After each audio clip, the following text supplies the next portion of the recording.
terkasih dalam Kristus Yesus, mari kita membuka Alkitab.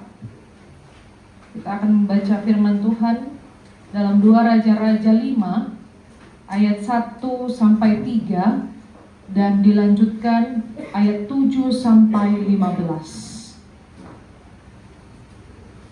2 Raja-Raja 5 2 Raja-Raja pasal 5 ayat 1 sampai 3 dilanjutkan 7 sampai 15. Sebenarnya perikop ini tuh lebih baik dibaca keseluruhan ya. Tapi kalau ini yang sudah ditulis ya sudah.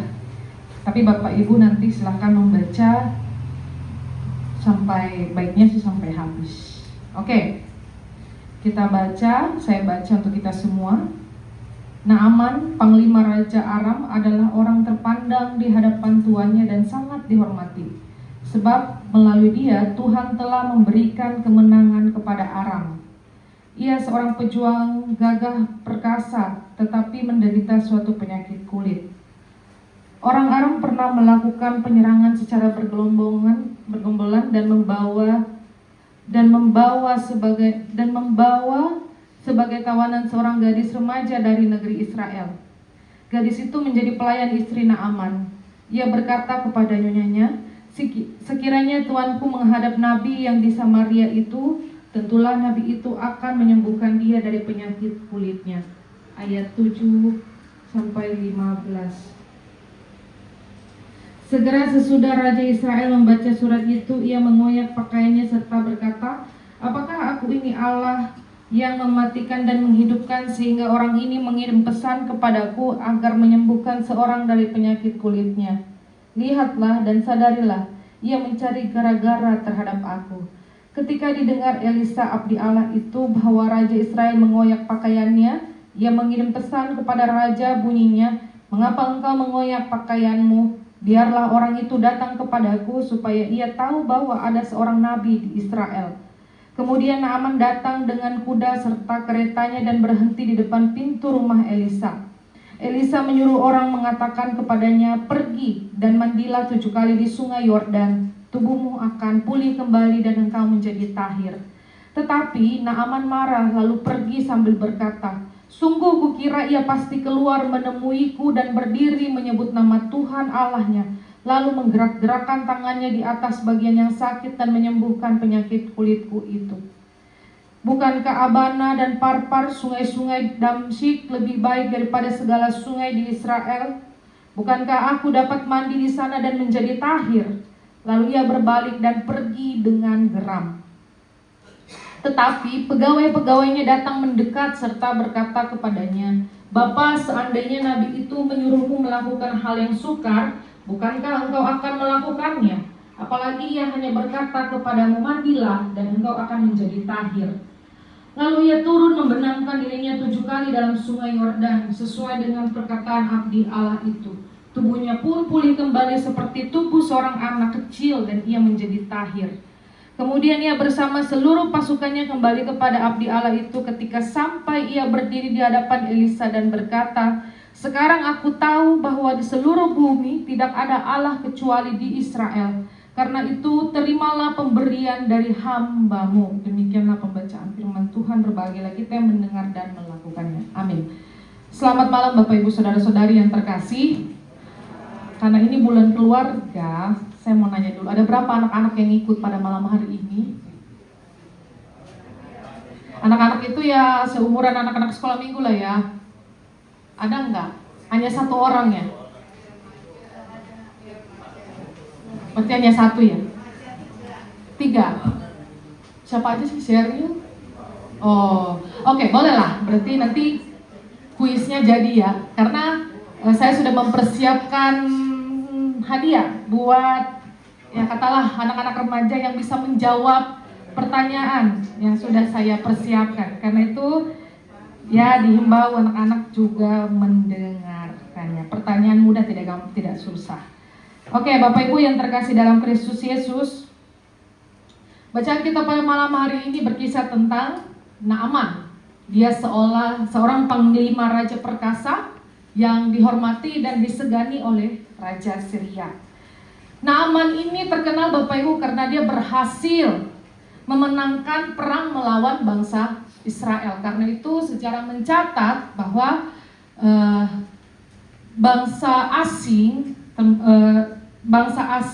itu selalu menang ketika melawan bangsa Israel.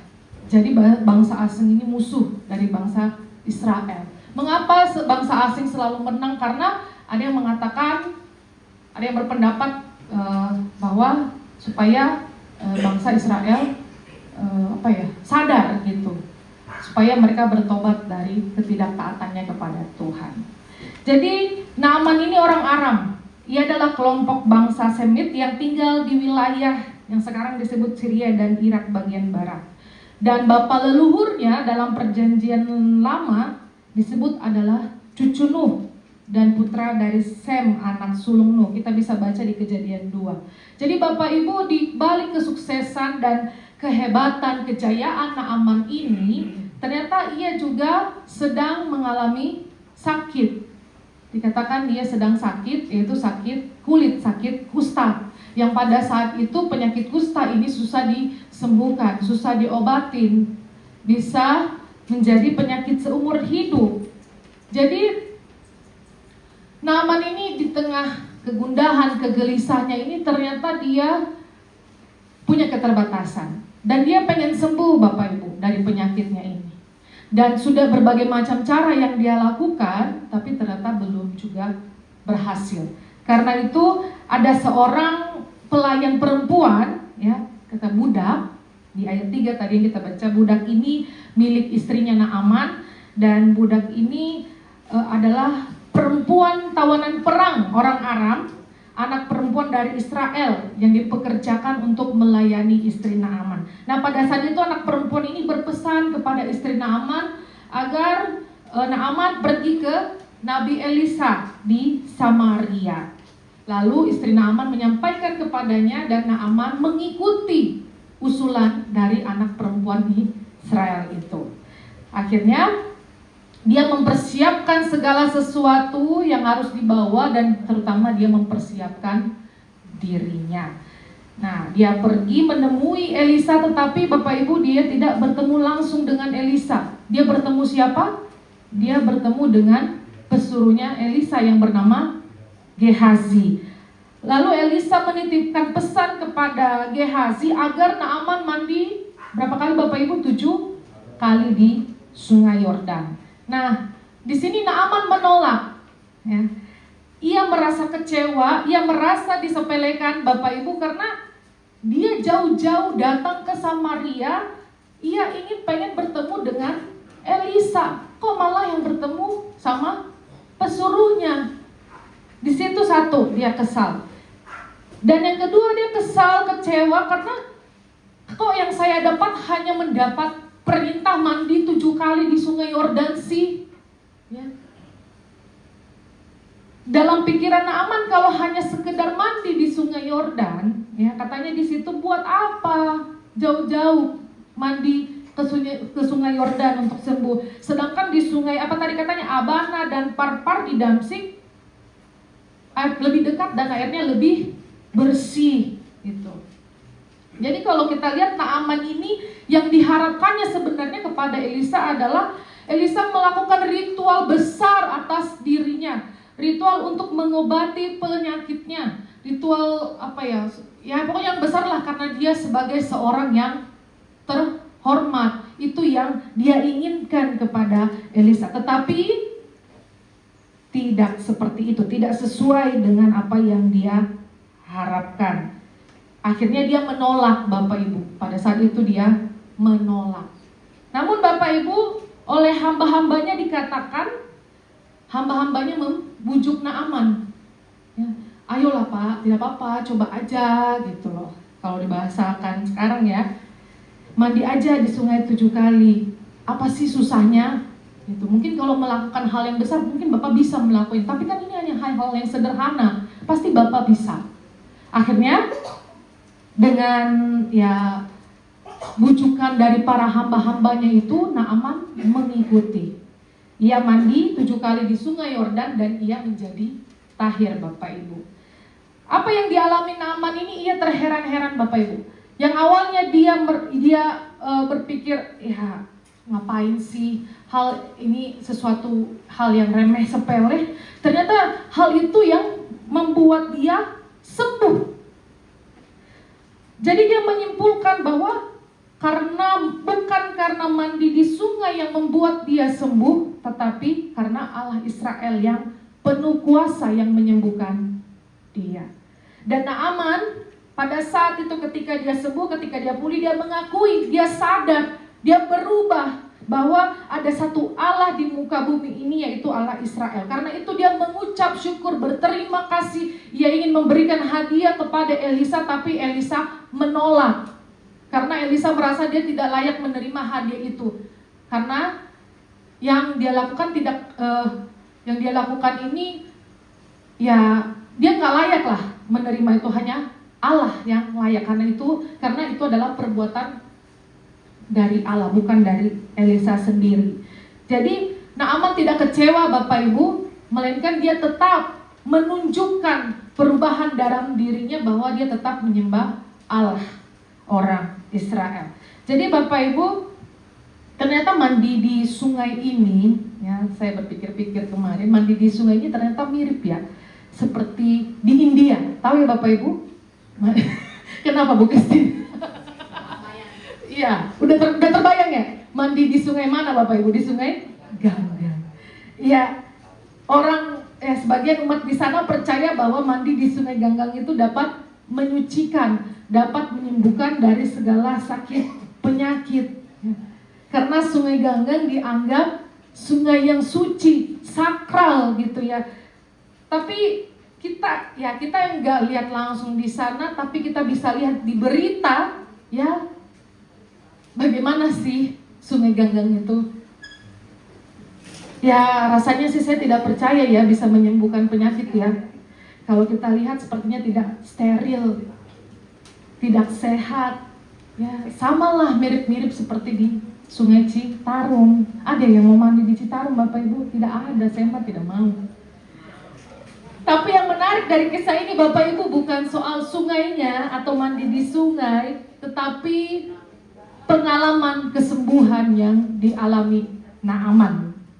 Ada dua hal pengalaman kesembuhan yang dialami Naaman. Yang pertama adalah pengalaman kesembuhan secara fisik, secara jasmani, yaitu sembuh dari penyakit kustanya.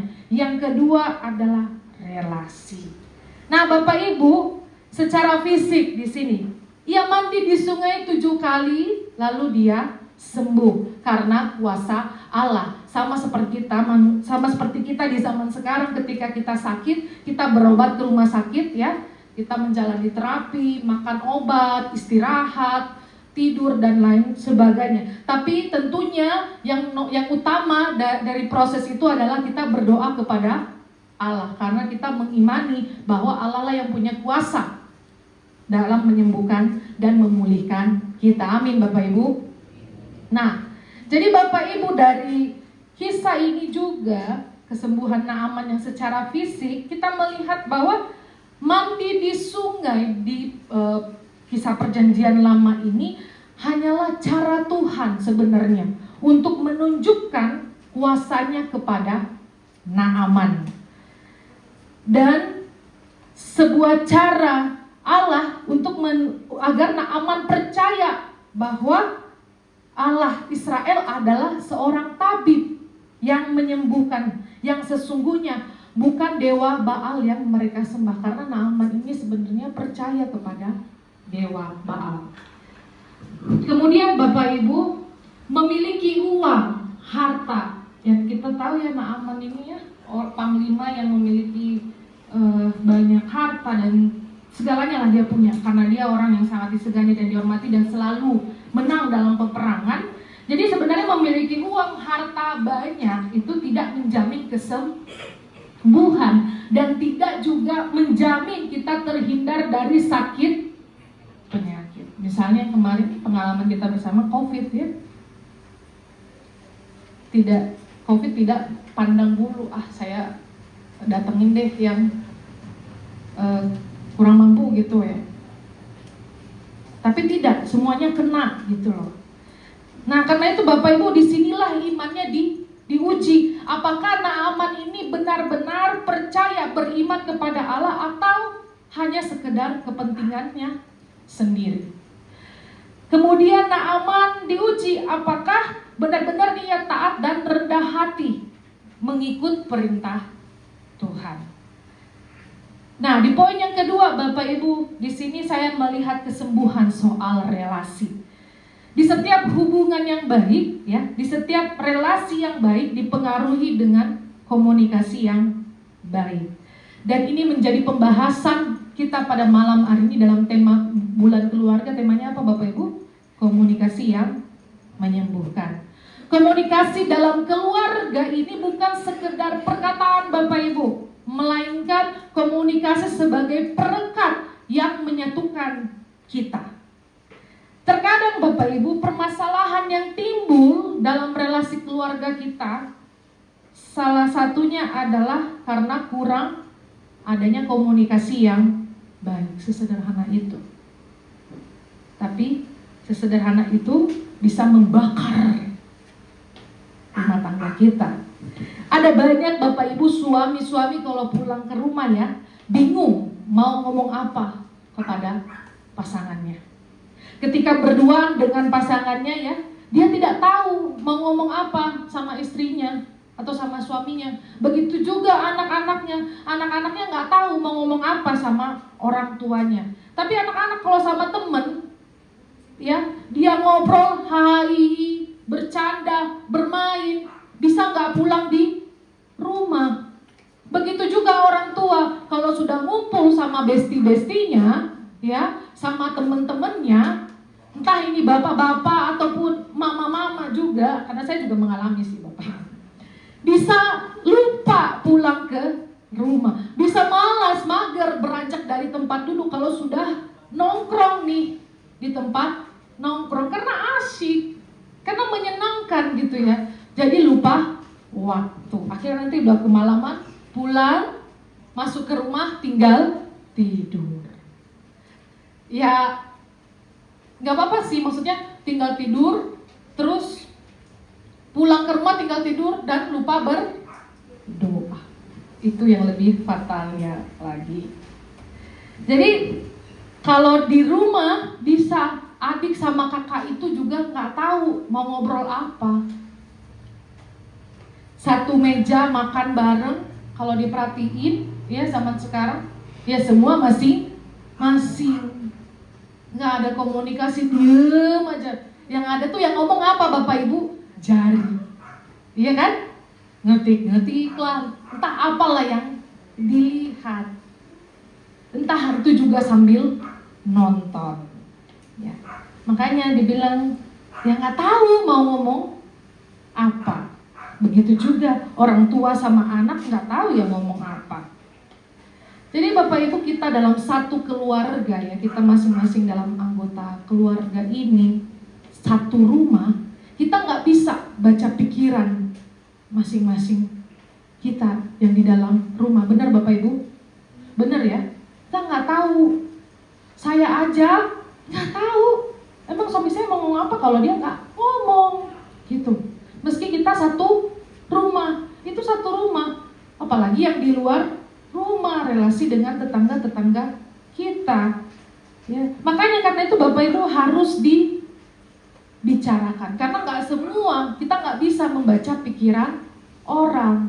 Makanya kita harus mengkomunikasikan rasa sayang itu. Hal-hal yang kita rasakan dalam diri kita itu, yang kita pikirkan, yang kita rasakan terhadap anak dan pasangan kita komunikasikan. Jadi komunikasi yang baik itu nggak cuma melalui perbuatan, tetapi dari perkataan juga. Karena itu Bapak Ibu, saya mau katakan, perkataan itu juga punya kekuatan ya, sebagai komunikasi yang membangkitkan semangat. Misalnya sederhana aja Bapak Ibu, katakan yang mengatakan I love you sayang, I love you suamiku, ya. Itu udah sesuatu yang menyemangati loh. Itu sudah sangat membangkitkan mood banget. Iya, apalagi Anak-anak, I love you mom, I love you dad. Terima kasih anakku. Benar nggak Bapak Ibu? Perkataan yang sederhana itu aja bisa menguatkan kita. Kalau misalnya kita tadi lagi capek, lagi emosi, suami kita bilang, Mama, I love you, sambil senyum-senyum tuh. Pasti kita, aduh, leganya Tuhan, terima kasih. Lupa tadi masalahnya apa. Boleh deh dicoba Bapak Ibu nanti di rumah ya. Tapi bilang I love you jangan salah pasangan ya. Bisa berabe juga Bapak Ibu. Ya kalau enggak nih ya, bahaya. Oke, yang kedua Bapak Ibu, perkataan juga mempunyai kekuatan untuk menyembuhkan. Karena itu, apapun hal yang dirasakan, maka segera dikomunikasikan. Malam ini Bapak Ibu, mari kita renungkan bersama ya. Apakah selama ini komunikasi dalam keluarga kita, komunikasi yang menyembuhkan, yang kita bangun adalah komunikasi yang menyembuhkan, atau justru komunikasi yang sering melukai hati anak-anak, orang tua, saudara, dan lain sebagainya? Atau jangan-jangan selama ini relasi kita retak karena komunikasi yang lebih banyak melukai. Salah satu atau kedua belah pihak tidak mampu dan tidak mau mendengarkan dengan sungguh-sungguh. Misalnya Bapak Ibu sederhana, ketika anak kita nilainya jelek, tidak berprestasi di sekolah, lalu orang tua tanpa nanya langsung apa? Marah, ya, langsung pukulin anaknya, langsung ngebanding-bandingin, nasihatin anaknya dengan membanding-bandingkan. Oh, anak itu kenapa bisa berprestasi? Kenapa nilainya bagus? Kenapa kamu enggak?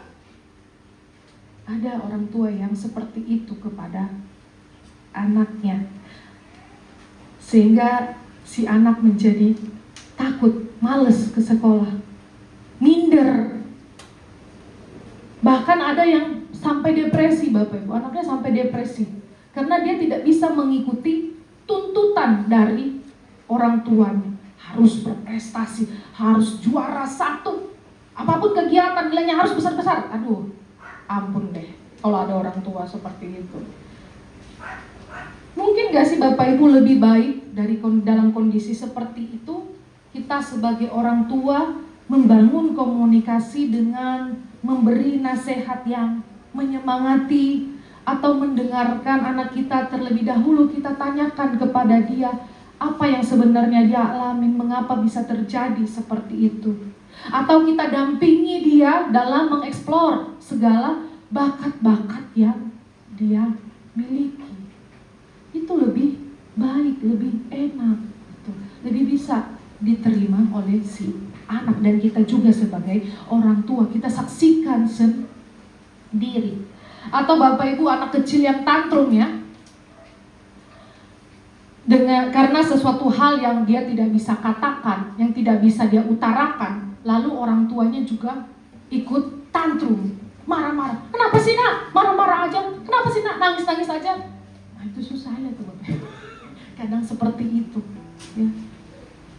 Akhirnya membuat si anak makin nangis, bukan berhenti menangis, tapi dia tambah menangis dan takut. Jadi dia tidak bisa ngomong pada akhirnya. Dalam kondisi ini mungkin alangkah lebih baik Bapak Ibu bisa hal sederhana yang bisa kita lakukan ya, dengan cara memeluk atau menatap dia yang sedang menangis, atau memberi ruang kepada si anak untuk ya silakan menangis saja, tidak apa-apa. Kita tungguin, bukan dimarah-marahin.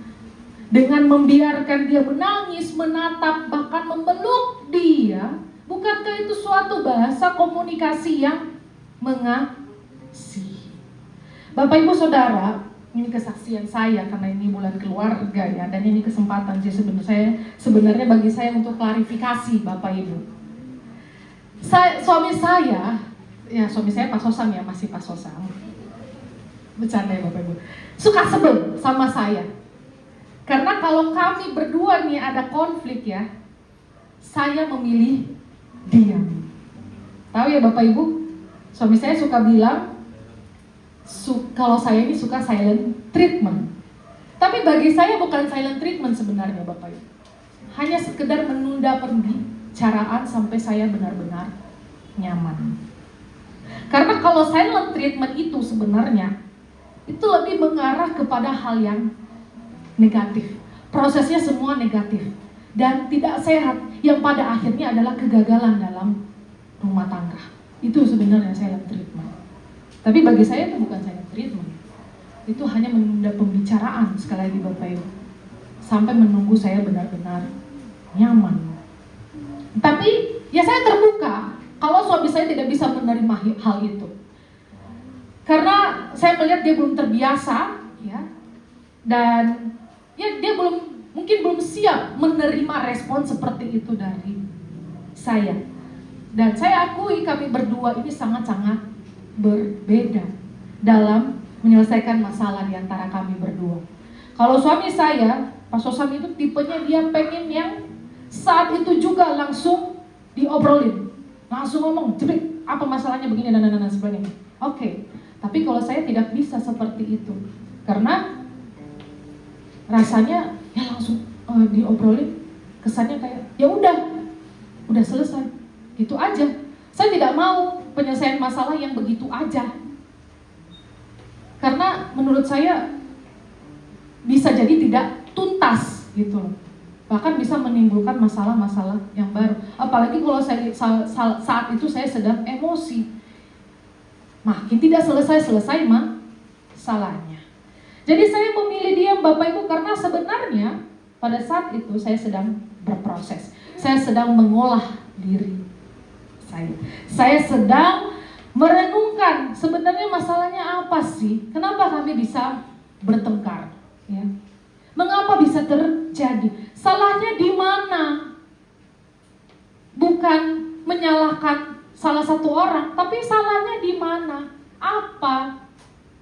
Dan apakah itu benar-benar masalah serius atau ya masalah sebenarnya yang biasa aja, ya udah, tidak perlu dilanjutkan lagi dan lain sebagainya. Mengapa saya juga memilih diam? Karena saya berproses. Saya membutuhkan kekuatan diri untuk bisa membangun komunikasi yang baik. Dan yang utama Bapak Ibu, saya mengapa memilih diam? Karena saya ingin berdamai. Nah, saya ingin berdamai terlebih dahulu bagi diri saya sendiri. Setelah semuanya itu terjadi dan tercapai pada diri saya, maka saya siap untuk ngobrol. Saya ajak ngobrol. Saya dan suami ngobrol berdua. Nah, proses ini berat Bapak Ibu ya. Dan saya tidak bisa bilang ini baik atau tidak baik. Karena jika kita tidak bijak mengolahnya, benar akan menjadi silent treatment. Tapi kalau kita bisa bijak, berhikmat mengolahnya, maka kita bisa membangun komunikasi yang baik dalam permasalahan yang terjadi. Dan saya tidak menyarankan Bapak Ibu Saudara semua untuk mengikutinya, karena bagi saya sendiri ini bukan sesuatu menyelesaikan masalah secara pribadi yang sempurna juga, tidak. Bukan solusi yang sempurna juga, tidak. Karena tidak ada yang sempurna. Dan saya pribadi melihat ini masih bisa diperbaiki dan akan suatu saat juga akan berubah. Karena saya dan suami masih terus saling belajar. Dan saya berharap di keluarga kita masing-masing pun begitu.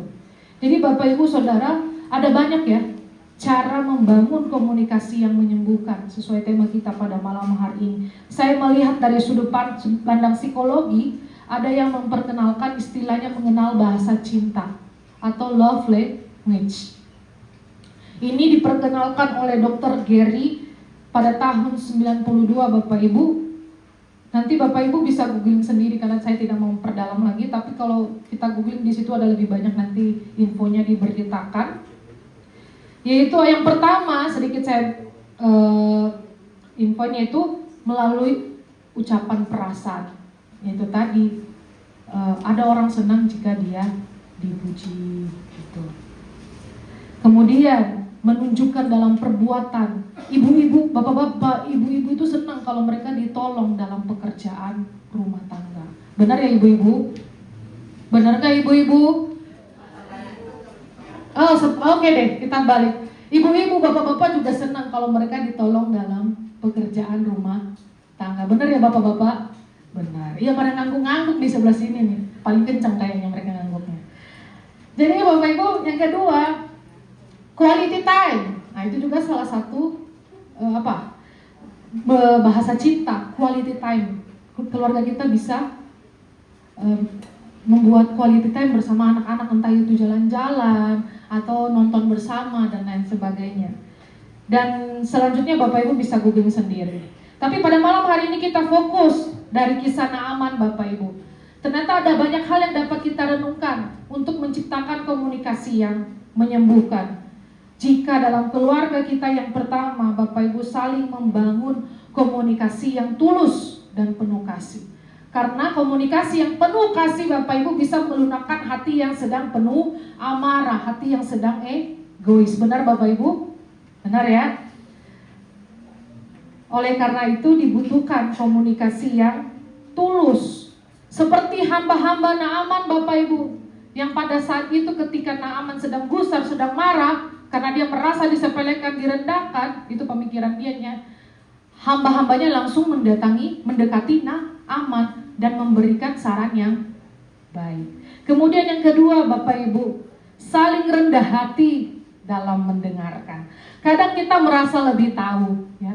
Kadang kita merasa lebih berhak, sehingga kita sulit untuk mendengarkan perkataan orang lain. Karena itu Bapak Ibu penting untuk saling mendengarkan agar tidak menimbulkan prasangka buruk.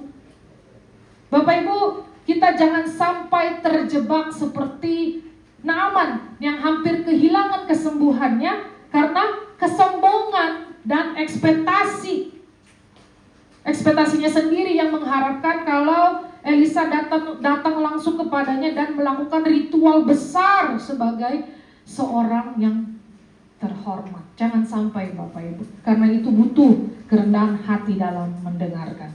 Ketiga Bapak Ibu, yang penting adalah membangun nasihat sederhana. Sederhana saja Bapak Ibu, dengan menunjukkan teladan yang baik, yang real, tanpa perlu basa-basi teori yang bla B C D. Langsung tunjukkan teladan yang baik. Misalnya berbicara dengan nada yang tenang ketika ada masalah. Mari kita mengubah nada bicara kita. Kalau misalnya nadanya tinggi, do tinggi ya, bisa kita turunin sedikit.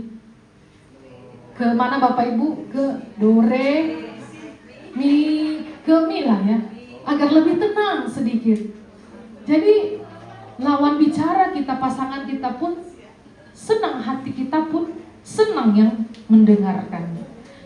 Terkadang karena nada yang tinggi itu sebenarnya nggak ada masalah, tapi karena nadanya tinggi itulah yang membuat masalah, yang membuat akhirnya kita emosi. Tapi cobalah mulai dari sekarang kita ubah nada bicara kita yang tinggi menjadi rendah, lebih baik maksudnya Bapak Ibu. Kemudian yang penting lagi, tunjukkan dalam tindakan, yaitu berdoa sebelum memulai pembicaraan. Ini Bapak Ibu benar, saya melakukannya. Saya berdoa sama Tuhan, Tuhan berikanlah saya kekuatan untuk ngobrol, untuk mengungkapkan sesuatu hal kebenaran ini, agar masalah ini cepat selesai. Karena kalau nggak gitu saya nggak tahu sebenarnya mau ngomong apa. Tapi karena berdoa, karena kuasa Tuhan lah itu bisa mengubahkan.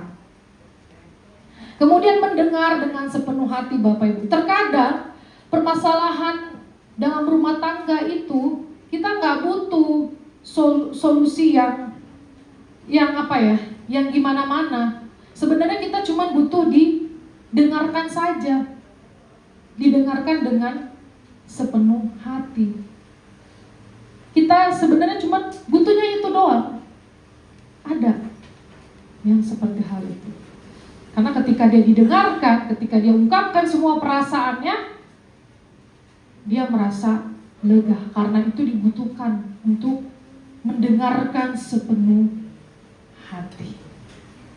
Bukan hanya sekedar solusi yang cepat, yang instan, tapi juga dibutuhkan mendengarkan dengan sepenuh hati. Dibutuhkan telinga yang siap mendengar dengan sabar dan memahami.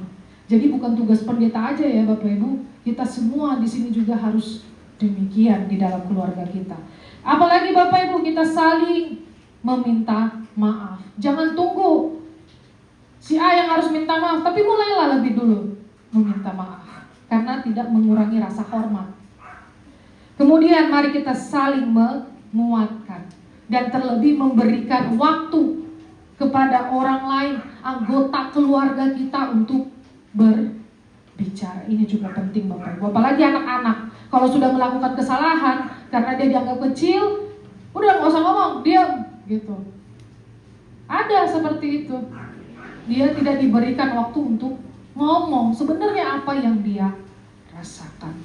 Karena itu Bapak Ibu, ketiga poin ini, yang pertama adalah tadi saling membangun komunikasi yang tulus dan penuh kasih. Kedua, saling rendah hati dan dalam mendengarkan. Ketiga, membangun nasihat sederhana dengan menunjukkan teladan yang baik. Ini mari kita terapkan di dalam keluarga kita masing-masing agar relasi kita pulih kembali, sehingga keluarga kita menjadi keluarga yang terus dibarui di dalam Kristus. Ada satu lagu Bapak Ibu, saya mau mengajak kita bernyanyi sedikit. Boleh Om Denny? Ajarilah kami bahasa cintamu. Coba, sampai saya dulu Pak. Oke.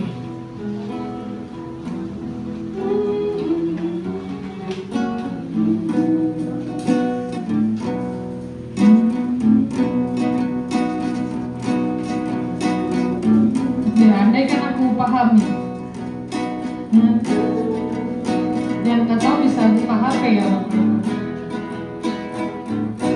Andaikan aku lakukan yang luhur mulia, jika tanpa kasih cinta hampa tak berguna. Ajarilah kami bahasa cintamu. Ajarilah kami bahasa cintamu, agar kami dekat padamu ya Tuhanku. Ajarilah kami bahasa cintamu, agar kami dekat padamu. Sekarang lagi Bapak Ibu, andaikan aku pahami bahasa semua. Andaikan aku pahami bahasa semua, hanyalah bahasa cinta, kunci setiap hati, kunci setiap hati. Ajarilah kami bahasa cintamu, agar kami dekat padamu ya Tuhanku. Ajarilah kami bahasa cintamu, agar kami dekat padamu. Bapak Ibu, ini belum ending karena tadi ini adalah momen bulan keluarga, maka ada games buat anak-anak. Tadi ada yang hadir ya? Oke, boleh ya Bapak Ibu? Oke, ada satu pertanyaan. Siapa yang cepat, angkat tangan maju langsung ke depan ya. Pertanyaan yang pertama adalah, enggak buat remaja Oma. Iya buat anak kita yang hari ini kan bulan keluarga. Boleh lah kita main games dulu buat anak-anak kita. Karena saya melihat tadi mereka sangat mendengarkan. Oke, yang pertama, pertanyaan pertama. Langsung angkat tangan maju ke depan ya, jangan dijawab di tempat, tapi maju ke depan. Yang pertama, siapa nama pesuruh Nabi Elisa? Ayo, tadi sudah disebutkan. Ayo. Nah, Pak Suhana bukan remaja ya, tapi remaja plus. Remaja kolot. Ayo, ada yang bisa menjawab? Enggak, Oma sudah remaja bengkok. Ayo, anak-anak kami bolehlah orang tua bantu bisik-bisikin. Siapa nama pesuruh Nabi Elisa? Dibisikin. Ayo, oke. Sheryl ya? Ayo. Ah.